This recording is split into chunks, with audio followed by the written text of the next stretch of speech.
Again, thank you all for coming out today. And we're here today because, not just because of George Floyd, this is due to multiple incidences of police brutality against black people that have been going on for far too long. The time to end it is now. We're done asking.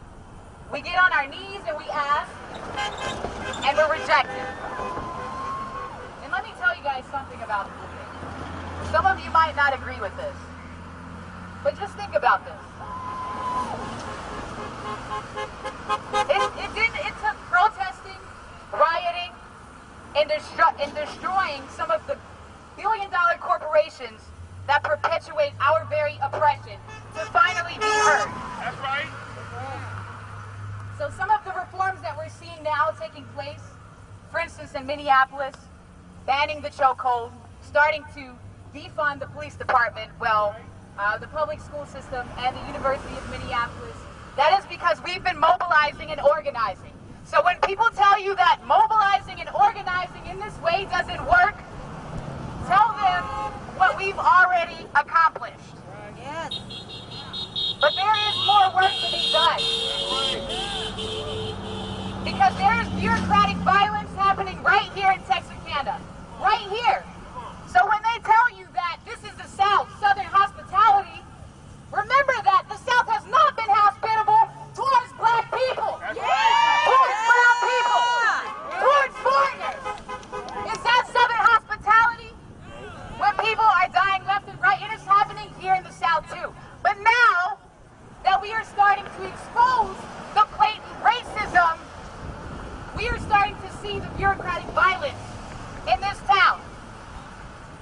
When the board member of Maud resigned from Board's public school system, that is because he's been mobilizing and organizing. Yeah! Not to mention Scott Martin, right? He was one of the owners of Scotty's Grill. What did he put out there? There's nothing subtle about saying, what did he say? He said, give them another that the hood rats have never worked so hard to destroy everything they have lived for. What is subtle about that?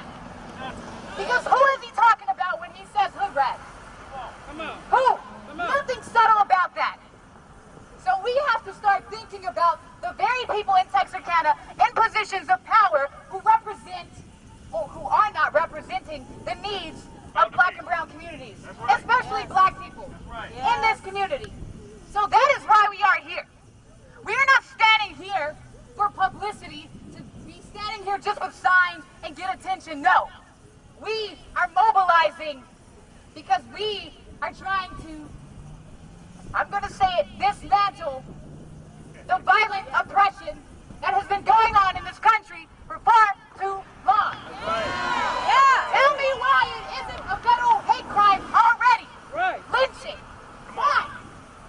Do y'all know how long black people have been lynched in this country? Since we arrived. All right? So let's continue to show them and prove them wrong. Because we are here to eradicate it. And we have to do that together because the thing is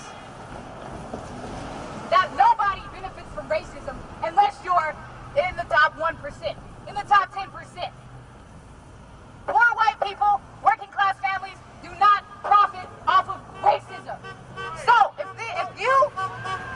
you know anyone or have in the past promoted racism, think about that. You are not benefiting from that system that has been orchestrated by bureaucrats in this country. All right? So let's keep it rolling. And again, thank you all for coming out. You are appreciated. And together, let's just remember there's always strength in numbers. Yes. United we stand. Together we can. Let's build what the founding fathers claimed to have built. Because this is not a democracy. This is not a democracy. There is one more thing I have to say. When we deploy troops to third world countries in the name